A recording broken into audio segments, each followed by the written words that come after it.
ಎಲ್ಲರಿಗೂ ನಮಸ್ಕಾರ.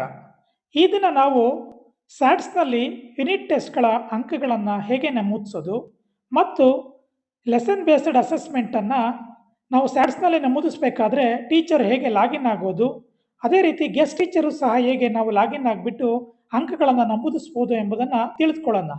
ಈ ರೀತಿ ಸ್ಯಾಟ್ಸ್‌ನಲ್ಲಿ ಓಪನ್ ಮಾಡಿದಾಗ ಈ ರೀತಿಯಾದಂತಹ ಒಂದು ಮುಖಪುಟ ಕಾಣುತ್ತೆ.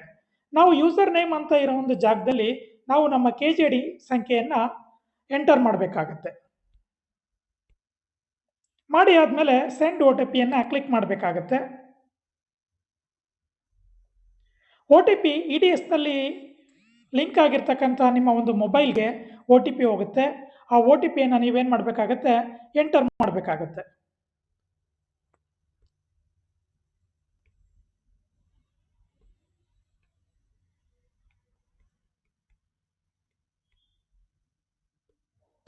ಎಂಟರ್ ಕೊಟ್ಟು ವೆರಿಫೈ ಅಂತ ಕೊಟ್ಟರೆ ಈ ರೀತಿಯಾದಂತಹ ನಿಮ್ಮ ಒಂದು ಪ್ರೊಫೈಲ್ ಓಪನ್ ಆಗುತ್ತೆ. ಈಗ ನೀವು ಇದು LBA ಅಡಿಯಲ್ಲಿ ನಾವು ಕೈಗೊಂಡಂತಹ ಮಾರ್ಕ್ಸ್ಗಳನ್ನು ಎಂಟ್ರಿ ಮಾಡಲಿಕ್ಕೆ, ನಮ್ಮ ಲೆಸನ್ ಪ್ಲ್ಯಾನನ್ನು ಅಪ್ಲೋಡ್ ಮಾಡಲಿಕ್ಕೆ ಸಹಾಯ ಮಾಡುತ್ತೆ. ಇಲ್ಲಿ ನೋಡಿ, ಈ ಮೇಲ್ಭಾಗದಲ್ಲಿ ಇರ್ತಕ್ಕಂತಹ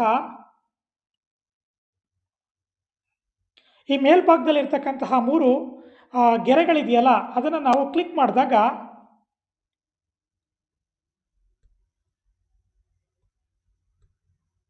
ಈ ರೀತಿಯಾದಂಥ ಓಪನ್ ಬರುತ್ತೆ. Teacher profile, lesson plan, assessment. ಇಲ್ಲಿ ನಾವು ಅಸೆಸ್ಮೆಂಟನ್ನು ಕ್ಲಿಕ್ ಮಾಡೋಣ. ಆ ನಂತರ LBA ಅಂತ ಇದೆಯಲ್ಲ, ಅದನ್ನು ಕ್ಲಿಕ್ ಮಾಡೋಣ. ಕ್ಲಿಕ್ ಮಾಡಿದಾಗ ಈ ರೀತಿಯಾದಂತಹ ಒಂದು ಮುಖಪುಟ ಓಪನ್ ಆಗುತ್ತೆ.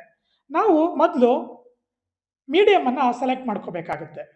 ನನ್ನ ಶಾಲೆಯಲ್ಲಿ ಇರುವುದು ಒಂದೇ ಮೀಡಿಯಮ್ಮು, ಕನ್ನಡ. ಹಾಗಾಗಿ ಅದು ಡಿಫಾಲ್ಟ್ ಆಗಿ ಸೆಲೆಕ್ಟ್ ಆಗಿದೆ. ನಂತರ ಕ್ಲಾಸನ್ನು ಸೆಲೆಕ್ಟ್ ಮಾಡ್ಕೋಬೇಕಾಗುತ್ತೆ. ಈಗ ನಾನು ಇಲ್ಲಿ 9ನೇ ತರಗತಿಯನ್ನು ಸೆಲೆಕ್ಟ್ ಮಾಡ್ಕೊಳ್ತಾ ಇದ್ದೀನಿ. ನಂತರ ಲ್ಯಾಂಗ್ವೇಜ್ ಗ್ರೂಪನ್ನು ಸೆಲೆಕ್ಟ್ ಮಾಡ್ಕೋಬೇಕಾಗತ್ತೆ. ಅದಾದ ನಂತರ ಯಾವ ಸಬ್ಜೆಕ್ಟು, ಈಗ ನಾನು ಇಂಗ್ಲೀಷ್ ವಿಷಯ ಆಗಿರೋದ್ರಿಂದ ನಾನು ಇಂಗ್ಲೀಷ್ ವಿಷಯವನ್ನು ತೆಗೆದುಕೊಳ್ತಾ ಇದ್ದೇನೆ. ಈಗ ಚಾಪ್ಟರು, ಈಗ ನಾನು ಅದರಲ್ಲಿ ಮೊದಲನೇ ಯೂನಿಟ್ ಎನ್ಚಾಂಟೆಡ್ ಪೂಲ್ ಮತ್ತು ಉಪಗುಪ್ತ, ಅದನ್ನು ನಾನು ತಗೊಳ್ತಾ ಇದ್ದೀನಿ. ಯೂನಿಟ್ ಟೆಸ್ಟ್ ಡೇಟ್ ಅಂತ ಇದೆ. ಇದನ್ನು ನಾನು 17ನೇ ತಾರೀಕು ಜುಲೈನಲ್ಲಿ ಕೈಗೊಂಡಿದ್ದೇನೆ. ನಾನು ಅದನ್ನು ಮಾಡ್ತಾ ಇದ್ದೇನೆ. ಇದಾದಮೇಲೆ ನಾವು ಸರ್ಚ್ ಅಂತ ಕ್ಲಿಕ್ ಮಾಡಬೇಕಾಗತ್ತೆ.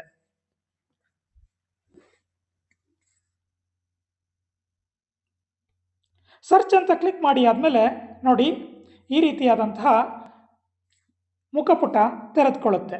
ಈಗ ನಾವು ಮಕ್ಕಳ ಅಂಕಗಳನ್ನು ನಾವೇನು ಮಾಡಬೇಕಾಗತ್ತೆ, ನಮೂದಿಸ್ತಾ ಹೋಗ್ಬೇಕಾಗತ್ತೆ. ಈಗ ಮೋನಿಶಾ, HL ಮೋನಿಶಾ,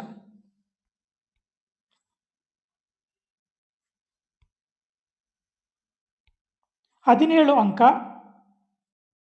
ನಾವು ಅದನ್ನು ನಮೂದಿಸಿದ ಕೂಡಲೇ ನೋಡಿ, ಈ ಕಡೆ ಬಲಭಾಗದಲ್ಲಿ ಆಟೋಮೆಟಿಕ್ ಆಗಿ ಗ್ರೇಡು ಸಹ ಜನರೇಟ್ ಆಗುತ್ತೆ. ಹಾಗಾಗಿ ನಾವು ಗ್ರೇಡನ್ನು ಹೊಸದಾಗಿ ನಮೂದನೆ ಮಾಡೋ ಅವಶ್ಯಕತೆ ಇರೋದಿಲ್ಲ. ಈ ರೀತಿಯಾಗಿ ಎಲ್ಲ ವಿದ್ಯಾರ್ಥಿಗಳ ಅಂಕಗಳನ್ನು ನಾವು ನಮೂದಿಸಿ ಕೊನೆಗೆ ಇಲ್ಲಿ ಕೆಳಗಡೆ ಸೇವ್ ಅಂತ ಇರುತ್ತೆ ನೋಡಿ, ಈ ಸೇವ್ ಬಟನನ್ನು ಕ್ಲಿಕ್ ಮಾಡಿದರೆ ಎಲ್ಲ ಮಕ್ಕಳ ಅಂಕಗಳು ಫ್ರೀಸ್ ಆಗುತ್ತೆ. ಸೊ ಒಂದು ಎಂಟ್ರಿಯಲ್ಲಿ, ಒಂದು ಪೇಜ್ನಲ್ಲಿ 10 ಮಕ್ಕಳಿಗೆ ಅವಕಾಶ ಇರುತ್ತೆ. ನಾವು ಮುಂದಿನ ಪೇಜ್ಗೆ ಹೋಗಬೇಕು ಅಂದರೆ ಸೆಕೆಂಡಿಗೆ ಕೊಡಬೇಕಾಗತ್ತೆ.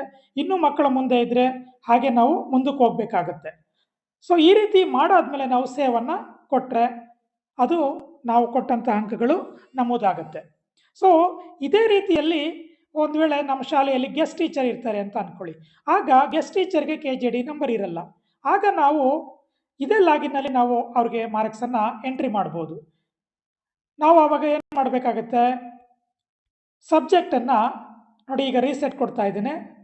ಸಬ್ಜೆಕ್ಟನ್ನು ಏನು ಮಾಡಬೇಕಾಗತ್ತೆ, ನಾವು ಸಪ್ರೇಟ್ ಬೇರೆದನ್ನು ಸೆಲೆಕ್ಟ್ ಮಾಡ್ಕೋಬೇಕಾಗತ್ತೆ.